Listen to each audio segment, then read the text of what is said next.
ಕೆಂಗಲ್ನಲ್ಲಿ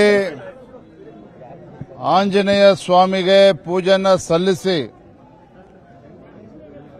ನಮ್ಮ 3ನೇ ದಿನದ ಪಾದಯಾತ್ರೆಯನ್ನು ಇವತ್ತು ಶುರು ಮಾಡ್ತಾ ಇದ್ದೇವೆ. ನಮ್ಮೆಲ್ಲ ಪಕ್ಷದ ಹಿರಿಯ ಮುಖಂಡರು ಆರ್ ಅಶೋಕ್ ಅವರು, ಚಲವಾದಿ ನಾರಾಯಣ ಸ್ವಾಮಿ ಅವರು, ನಮ್ಮ ಎಲ್ಲ ಶಾಸಕ ಮಿತ್ರರು, ಅದೇ ರೀತಿ ಬಿಜೆಪಿ ಜೆಡಿಎಸ್ ಪಕ್ಷದ ಎಲ್ಲ ಶಾಸಕರು ಮತ್ತು ಪಕ್ಷದ ಮುಖಂಡರು ನೋಡ್ತಾ ಇದ್ರಿ ಉತ್ಸಾಹ ಬೆಳಬೆಳಗ್ಗೆನೆ ಯಾವ ರೀತಿ ಇದೆ ಅಂತಕ್ಕಂಥದ್ದನ್ನ. ಇವತ್ತು ಬೇರೆ ಬೇರೆ ತಾಲೂಕುಗಳಿಂದ ಕೂಡ ಬರ್ತಾ ಇದ್ದಾರೆ. ದಿನೇ ದಿನೇ ದಿನೇ ನಮ್ಮ ಪಾದಯಾತ್ರೆ ಇನ್ನೂ ಕೂಡ ಹೆಚ್ಚು ವಿಶ್ವಾಸದಿಂದ ಉತ್ಸಾಹದಿಂದ ಹೆಜ್ಜೆಗೆ ಹೆಜ್ಜೆನ ಇಡ್ತಾ ಇದ್ದಾರೆ. ಇದರ ಪರಿಣಾಮ ಆಡಳಿತ ಪಕ್ಷಕ್ಕೆ ನಿದ್ದೆ ಬರ್ತಾ ಇಲ್ಲ. ನಿನ್ನೆ ದಿನ ತಾವು ನೋಡಿದ್ರಿ, ಕಾಂಗ್ರೆಸ್ ಪಕ್ಷದ ದೆಹಲಿಯಿಂದ ಅವರ ಹೈಕಮಾಂಡ್ ವೇಣುಗೋಪಾಲ್ ಅವರಿರ್ಬೋದು, ಸುರ್ಜೇವಾಲಾ ಅವರಿರ್ಬೋದು ಬಂದು ಶಾಸಕರಿಗೆ ಪಾಠ ಹೇಳಿಕೊಟ್ಟಿದ್ದಾರೆ. ಮುಖ್ಯಮಂತ್ರಿಗಳನ್ನ ಡಿಫೆಂಡ್ ಮಾಡ್ಕೋಬೇಕು ಅಂತೇಳಿ. ಯಾವ ಮುಖ್ಯಮಂತ್ರಿಗಳು ಇವತ್ತು ಹಗರಣದಲ್ಲಿ ಮುಳುಗೋಗಿದ್ದಾರೆ, ಯಾವ ಕಾಂಗ್ರೆಸ್ ಸರ್ಕಾರ ಇವತ್ತು ಹಗರಣಗಳಲ್ಲಿ ಮುಳುಗೋಗಿದೆ, ಇಂಥ ಮುಖ್ಯಮಂತ್ರಿಗಳನ್ನ ಸರ್ಕಾರವನ್ನ ಬಲವಾಗಿ ಸಮರ್ಥನೆ ಮಾಡ್ಕೋಬೇಕು ಅಂತೇಳಿ ದೆಹಲಿ ಗಾಂಧಿ ಕುಟುಂಬದಿಂದ ದೆಹಲಿಯಿಂದ ಸಂದೇಶವನ್ನು ತಂದಿರತಕ್ಕಂಥ ವೇಣುಗೋಪಾಲ್ ಅವರು, ಸುರ್ಜೇವಾಲಾ ಅವರು ಶಾಸಕರು ನೀಡಿದ್ದಾರೆ. ಇದರ ಅರ್ಥ ನಮ್ಮ ಹೋರಾಟದ ಚುರುಕು ಅವರಿಗೆ ಮುಟ್ಟಿದೆ. ನಮ್ಮ ಹೋರಾಟದ ಪರಿಣಾಮ ಇವತ್ತು ಕಾಂಗ್ರೆಸ್ ಸರ್ಕಾರ ಒಂಟಿಗಾಲಿನಲ್ಲಿ ನಿಲ್ತಕ್ಕಂಥ ಪರಿಸ್ಥಿತಿ ನಿರ್ಮಾಣ ಆಗಿದೆ. ಒಂದಂತೂ ಸತ್ಯ, ಇದು ನೆಪ ಮಾತ್ರಕ್ಕೆ ಮಾಡ್ತಾ ಇರ್ತಕ್ಕಂಥ ಹೋರಾಟ ಅಲ್ಲ. ಇವತ್ತೇನು ವಾಲ್ಮೀಕಿ ಅಭಿವೃದ್ಧಿ ನಿಗಮ ಇರಬಹುದು, ಅದೇ ರೀತಿ ಮೈಸೂರಿನ ಮೂಡ ಹಗರಣ, ಈ ನಾಡಿನಲ್ಲಿರ್ತಕ್ಕಂಥ ಪರಿಷ್ಠ ಜಾತಿ ಪರಿಷ್ಠ ಪಂಗಡಕ್ಕೆ ಏನು ಅನ್ಯಾಯ ಮಾಡಿದ್ದಾರೆ, ಅವರ ಹಣವನ್ನು ದೋಚಿದ್ದಾರೆ. ಇಂಥ ಕಾಂಗ್ರೆಸ್ ಸರ್ಕಾರಕ್ಕೆ, ಭ್ರಷ್ಟ ಕಾಂಗ್ರೆಸ್ ಸರ್ಕಾರಕ್ಕೆ ನಾವು ಬುದ್ಧಿ ಕಲಿಸಲೇಬೇಕಾಗಿದೆ. ನೋಡಿ ಎಂತ ಹಾಸ್ಯಾಸ್ಪದ ಅಂತ ಹೇಳಿದ್ರೆ, ಒಪ್ಕೊಳ್ತೇನೆ, ಇವತ್ತು ವಯನಾಡಿನಲ್ಲಿ ಪಾಪ 100 ಜನ ಮನೆ ಕಳೆದುಕೊಂಡಿದ್ದಾರೆ. ಮುಖ್ಯಮಂತ್ರಿಗಳು 100 ಮನೆಗಳನ್ನ ಘೋಷಣೆ ಮಾಡಿದ್ರೆ ಒಳ್ಳೇದದು, ತಪ್ಪು ಅಂತ ಹೇಳೋದಿಲ್ಲ. ಆದರೆ ನಿಮ್ಮ ಜಿಲ್ಲೆ ಮೈಸೂರು ಜಿಲ್ಲೆ ಮುಖ್ಯಮಂತ್ರಿಗಳಿಗೆ ಶಕ್ತಿಯನ್ನು ಕೊಟ್ಟಿರ್ತಕ್ಕಂಥ ಸಿದ್ದರಾಮಯ್ಯ ಅವರಿಗೆ ರಾಜಕೀಯ ಶಕ್ತಿ ಕೊಟ್ಟಿರ್ತಕ್ಕಂಥ ಮೈಸೂರು ಜಿಲ್ಲೆನಲ್ಲಿ ಲಕ್ಷಾಂತರ 1 ಲಕ್ಷಕ್ಕೂ ಹೆಚ್ಚು ಬಡವರು ನಿರ್ಗತಿಕರು ನಿವೇಶನ ಕೊಡಿ ಸ್ವಾಮಿ ಅಂತೇಳಿ ಮೂಡ ಮುಂದೆ ಕಳೆದ 20-25 ವರ್ಷದಿಂದ ಅರ್ಜಿಗಳು ಹಾಗೆ ಬಿದ್ದಿದೆ.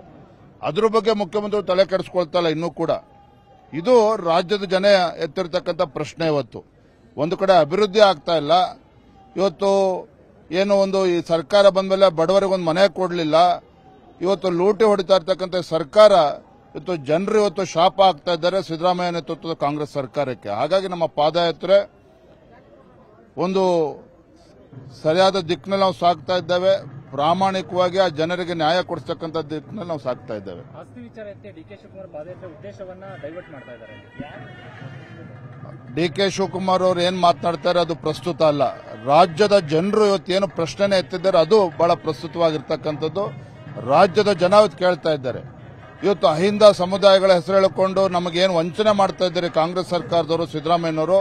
ನಿಮಗೆ ದೇವರು ಒಳ್ಳೇದು ಮಾಡ್ತಾನ, ಯಾಕೆ ಇವತ್ತು ಹಗಲು ದರೋಡೆ ಮಾಡ್ತಾ ಇದ್ದೀರಿ? ಇದು ರಾಜ್ಯದ ಜನ ಕೇಳ್ತಾ ಇರ್ತಕ್ಕಂಥ ಪ್ರಶ್ನೆ. ಅದಕ್ಕೆ ಉತ್ತರ ನೀಡಲಿ. ಇವತ್ತು 3ನೇ ದಿನ ಪಾದಯಾತ್ರೆ ಬಂದಿದ್ದೀರಾ, 2 ದಿನನೂ ಕೂಡ ಯೋಗೇಶ್ವರ್ ಅವರು ಕಾಣಿಸಿಲ್ಲ, ಇವತ್ತು ಕೂಡ ಕಾಣಿಸ್ತಿಲ್ಲ. ಏನ್ ಸರ್ ಮುಂಚೆ ಇವತ್ತು ನಿಮ್ಮ ಪ್ರಶ್ನೆಗೆ ಉತ್ತರ ಸಿಗ್ತದೆ.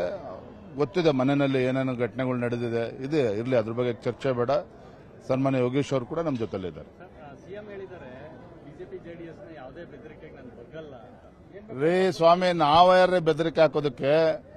ಒಂದು ಬಲಿಷ್ಠ ಮುಖ್ಯಮಂತ್ರಿಗಳಿದ್ದಾರೆ, 136 ಶಾಸಕರಿದ್ರು ಸಹ ತಮ್ಮ ಸರ್ಕಾರದ ಅಸ್ಥಿರತೆ ಕಾಡ್ತಾ ಇದೆ ಅಂತೇಳಿ ಮುಖ್ಯಮಂತ್ರಿಗಳು ಅನಿಸಿದೆ ಅಂತ ಹೇಳಿದ್ರೆ ಎಲ್ಲೋ ಒಂದು ಕಡೆ ಅವರು ಸೋಲನ್ನ ಒಪ್ಕೊಳ್ತಾ ಇದ್ದಾರೆ. ಹಗರಣದಲ್ಲಿ ನಮ್ಮ ಸರ್ಕಾರ ಮುಳುಗೋಗಿದೆ, ನಾವು ಏನ್ ಮಾಡಬೇಕು ದಾರಿ ತೋಚ್ತಾ ಇಲ್ಲ ಅಂತಕ್ಕಂಥದ್ದು ಮಾನ್ಯ ಮುಖ್ಯಮಂತ್ರಿಗಳಿಗೆ ಮನವರಿಕೆ ಆಗಿದೆ.